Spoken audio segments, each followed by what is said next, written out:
સમાચારોમાં આગળ વાત કરીએ તો વધુ એક સમાચાર અમદાવાદથી સામે આવી રહ્યા છે।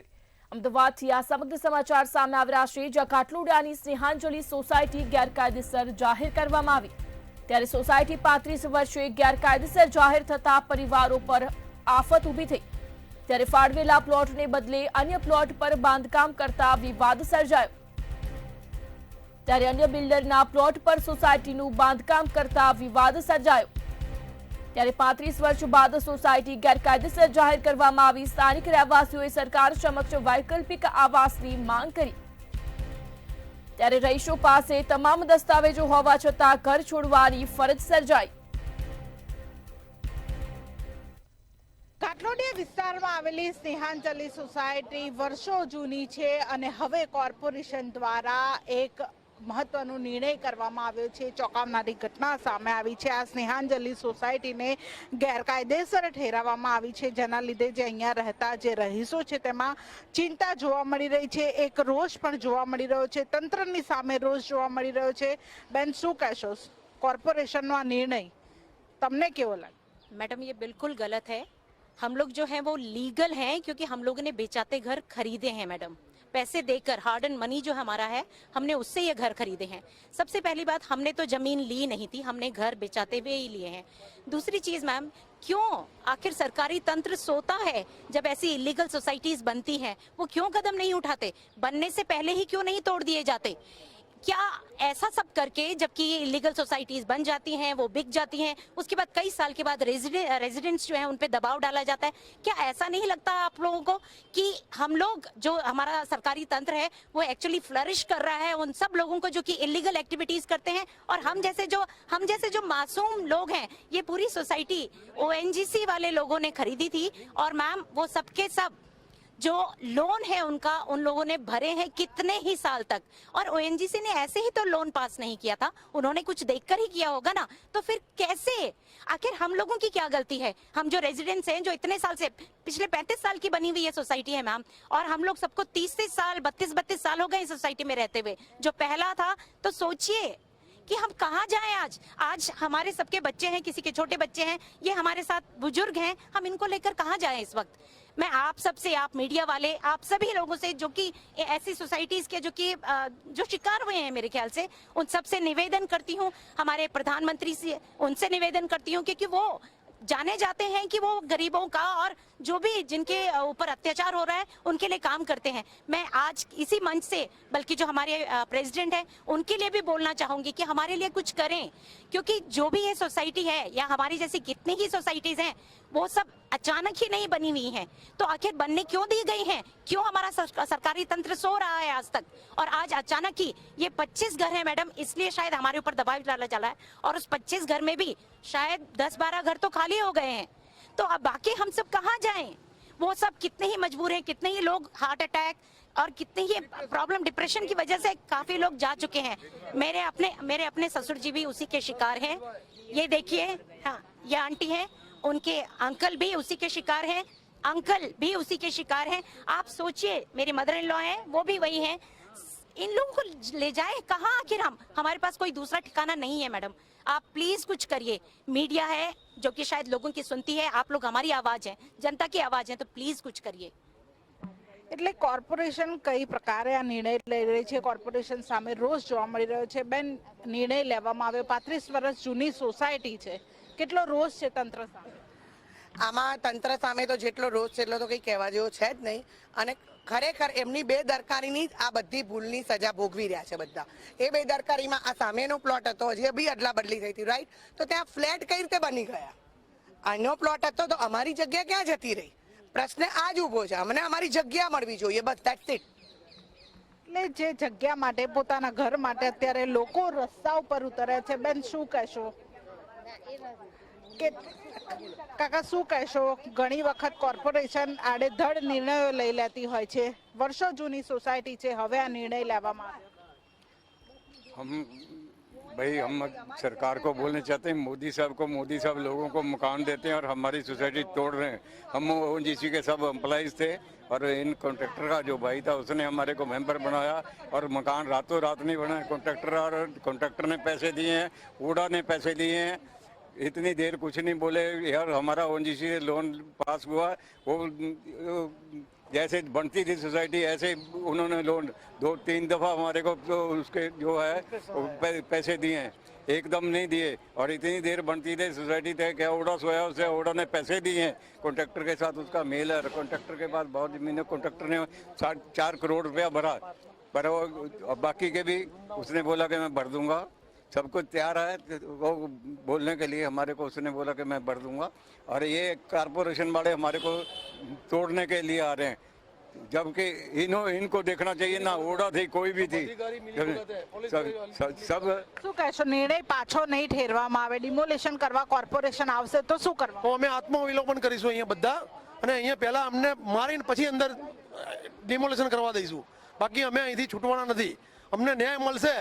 અમારા જે બી દોષિત છે એને તમે પકડો, બિલ્ડર હોય તો બિલ્ડરને પકડો, જે અધિકારી હોય તો અધિકારીને પકડો, જે બી આમાં દોષિત છે એને પકડીને તમે અંદર ગાલો। અને પોલીસ વાળા કોઈ અમારી 3 વાગ્યાના કાલે બપોરે અમે 3 વાગ્યાના બેઠા હતા, 9 વાગ્યા સુધી બેઠા, અમારી એફઆઈઆર લીધી નથી। અમને એફઆઈઆર લેવી જોઈએ, એની જગ્યાએ એફઆઈઆર કેમ નથી પડે? અમે પ્રોપર્ટી આજ સુધી પ્રોપર્ટી કાર્ડ લીધા બરોબર, તો પ્રોપર્ટી કાર્ડની વેલ્યુ શું? જો બોગસ જ હતું તો મ્યુનિસિપાલિટીએ પ્રોપર્ટી કાર્ડ આપ્યા કેમ? દર વર્ષે મ્યુનિસિપલ ટેક્સ જો ભૂલથી આગુ પાછું થાય તો આવી જાય આપણી ઉપર, રાઈટ? કઈ અને બધા લોન થી ઘર લીધા તો લોન કઈ રીતે પાસ કરી? એટલે ગવર્મેન્ટ આખી અંદર સંડોવાયેલી છે, બાકી કઈ રીતે આ પ્લોટ પાસ થયો? લોન લેવા માટે 3 વાર ઓફિસરો અહીંયા આવતા હતા ચેકિંગ કરવા કે કાગળિયા બરોબર છે કે નહીં, એ પછી લોન આપી છે। તો જો કાગળિયા બરોબર હતા, તે પ્રોપર્ટી ટેક્સ તમે બરોબર જોઈને આપ્યો, બધું જ કર્યું, અને પછી હવે તમે એમ કહો કે હવે તમે ગેરકાયદેસર જગ્યા પર બેઠા છો, ઊભા થાઓ। અને આમાં આજુબાજુ વાળા જે વાળાથી લઈને આજુબાજુ વાળા બધા એવું સમાચાર આવી રહ્યા છે કે એમનો ઉપરથી ફોર્સ છે કે આ પ્લોટ અમને આપો। હવે આખો કાયદો અંદર ગંદી રીતે અમને લોકોને હેરાન કરી રહ્યું છે। આખો ફોન ઓડા અને કોર્પોરેશને આખી મોટી ગંદી ગેમ રમી કાઢી છે। That's it. શું કરવામાં આવશે? નિર્ણય પાછો, નિર્ણય કોર્પોરેશન પાછો નહીં લે તો શું કરશો? નિર્ણય પાછો નહીં લે તો શું કરશો? ડિમોલેશનની વાત કરી હતી અમે, કાલે એફઆઈઆર ફડાવવા માટે ગયા હતા, એફઆઈઆર લીધી નથી સાહેબે। અત્યારે એમ કીધું કે તમે સાહેબને મળી આવો, સીએમ સાહેબની જોડે રજૂઆત કરો, હજુ કોઈ નિરાકરણ આવ્યું નથી। અને જે તે સમયે સોસાયટી ડેવલપ થઈ ત્યારે તમારે આ ડિમોલેશન, તમને ખબર છે કે આ સોસાયટી ગેરકાયદેસર, તો એ વખતે કેમ એક્શન ના લીધું? એ વખતે કેમ ક્યાંક તમે લીધું નહીં? પ્લોટની જે ફેરબદલી થઈ તો આની જગ્યાએ આ હતું, તો અહીંયા આ બાંધકામ બન્યું કઈ રીતે? અમને અમારી જગ્યા આપો, ધેટ્સ ઇટ। એ જે બી ગોડાની કોર્પોરેશનની જેની બી ભૂલ છે, મારે તંત્ર અમે ક્વેશ્ચન છે, અમારી જગ્યા અમને આપો, બસ। એટલે અત્યારે રહીશોમાં એક રોષ છે તે જોવા મળી રહ્યો છે। તમામ લોકો કોર્પોરેશનની સામે બાયો ચડાવી છે, અને જો જ્યાં સુધી આ નિર્ણય કોર્પોરેશન પાછો નહીં લે, તેમને જે પોતાનું ઘર છે તે તોડવા દેવામાં નહીં આવે, જે લીગલ જે રસ્તો છે તે લેશે। શું કહેશો ભાઈ?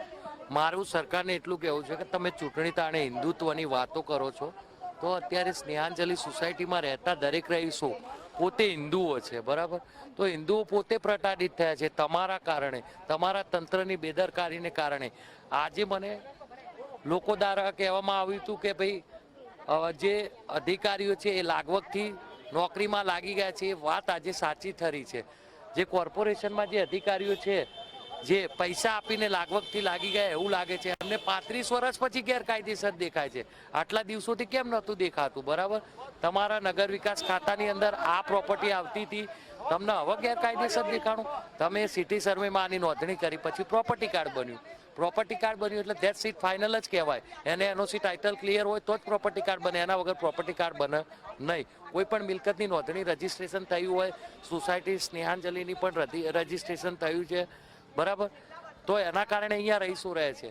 તો અધિકારીઓ ઉપર પણ શંકા ઉપજાવે છે, અને પોતે સરકાર, ભાજપ સરકારને પણ કહેવા માંગુ છું, શું તમને કોઈ મોટા વગદાર વ્યક્તિએ 10-15 કરોડનું ફંડ આપીને, ચૂંટણી પ્રચારમાં તમને 10-15 કરોડનું ફંડ આપીને આ પ્લોટ લેવો છે? અને એક આવી વાત મને શંકા ઉપજાવે છે। એટલે સરકારની સામે પણ જે રોષ છે તે જોવા મળી રહ્યો છે। બા શું કહેશો? વર્ષોથી અહીંયા રહો છો, હવે આ નિર્ણય આવ્યો, કેટલું દુઃખ લાગે? ઘણું દુઃખ થયું છે અમને તો. અહીં અમને એમ થાય છે રાત્રે ઊંઘ પણ નથી આવતી, કારણ કે અમે હજુ 35 વર્ષથી રહી છીએ. હજી મારે તો કોઈ સહારો પણ નથી, મારા મિસ્ટર પણ નથી. તો હવે 3 માળના મકાનમાં સામાન 35 વર્ષનો કેટલો હોય, ક્યાં લઈને જવાનું? મારે પાછળથી કોઈ છે જ નહીં, પછી શું કરું હવે? સહારો ક્યાંથી લાવવાનો? અને આ એટલું બધું બિલ્ડરે, હું એમ પૂછું છું, એવું કહેવા માંગુ છું કે અમારી પ્રોપર્ટી કશી જ નહીં આવ હાથમાં, અમારે કશું નહીં, એટલે અમારા માટે પ્રોપર્ટી તો કશી રહી જ નહીં ને. પ્રોપર્ટી જેવું હોય ને, જે 35 વર્ષ પછી જ્યારે અમે લોન લઈને પૈસા ભર્યા, તો એવું તો કંઈક હોય ને, અમારું નામ તો કંઈક હોય ને કે આ જગ્યા તમારી છે કે આ તમારું છે. એટલું પણ અમારી પાસે કંઈ છે જ નહીં અત્યારે. અને આ બિલ્ડર એવું કહે છે, બિલ્ડર તો કહેતો જ નથી કશું. બિલ્ડર તો ખસી ગયો છે હાથમાંથી, મ્યુનિસિપાલિટીને સોંપી દીધું છે. મ્યુનિસિપાલિટી તો શું કરે? બિલ્ડરને એને તો મતલબ પૈસાથી મતલબ છે, એટલે એ તો એવું જ કહે છે કે તમે હવે અહીંયાથી જતા રહો. બસ નોટિસો મોકલે છે કે અહીંયાથી જતા રહો. હવે આટલા બધા, અને અમે આટલી ઉંમરે બધા લગભગ 23 ટન તો અમે એટલી ઉંમરવાળા જ છીએ. જ્યારે અમારા હતા એમને મતલબ કર્યું છે, આજે બધા ઉંમરવાળા છે, તો ઉંમરવાળા કઈ આગળ લેવા જશે એટલું બધું સામાનને લઈને, અને રહેવા ક્યાં જશે? એ મોટી વાત છે અમારી તો. અમને રાત દિવસ ખાવાનું ઊંઘ તો શું, અમને ઊંઘ પણ નથી આવતી. એટલે રડતી આંખે કોર્પોરેશન સામે રોષ છે તે ઠાલવવામાં આવી રહ્યો છે, કારણ કે આ જે મહિલા છે તે વૃદ્ધા મહિલા છે, કોઈ સહારો નથી, 35 વર્ષથી આ સોસાયટીમાં રહે છે, અને આ તમામ લોકોના ચહેરા ઉપર દુઃખ છે. દુઃખની સાથે રોષ જોવા મળી રહ્યો છે, કારણ કે 35 વર્ષ બાદ કોર્પોરેશન દ્વારા આ સોસાયટીને ગેરકાયદેસર ઠેરવવામાં આવી છે. ત્યારે 35 વર્ષ સુધી તંત્ર શું કરતું હતું? કારણ કે અહીંયાના જે રહીશો છે તેમના દ્વારા ટેક્સ ભરવામાં આવે છે, વોટ આપવામાં આવે છે, તો ગેરકાયદેસર હતી. તો આટલા વર્ષો સુધી કોર્પોરેશન દ્વારા કોઈ પણ પ્રકારનો નિર્ણય કેમ લેવામાં ના આવ્યો? ત્યારે સ્થાનિકો લડી લેવાના મૂડમાં છે. સાથે કેટલાક સ્થાનિકો દ્વારા આત્મવિલોપનની ચીમકી પણ ઉચ્ચારવામાં આવી છે. ત્યારે હવે કોર્પોરેશન પોતાનો નિર્ણય બદલે છે કે કેમ? કારણ કે છેલ્લા 3 દાયકાથી આ સોસાયટી છે, 3 દાયકા બાદ કોર્પોરેશને આ સ્નેહાંજલિ સોસાયટી છે તેને ગેરકાયદેસર ઠેરવતા સ્થાનિકોમાં ઉગ્ર રોષ છે તે જોવા મળી રહ્યો છે. કેમેરા પર્સન કુણાલ રાણા સાથે કિંજલ બોરી, મંતવ્ય ન્યૂઝ, અમદાવાદ.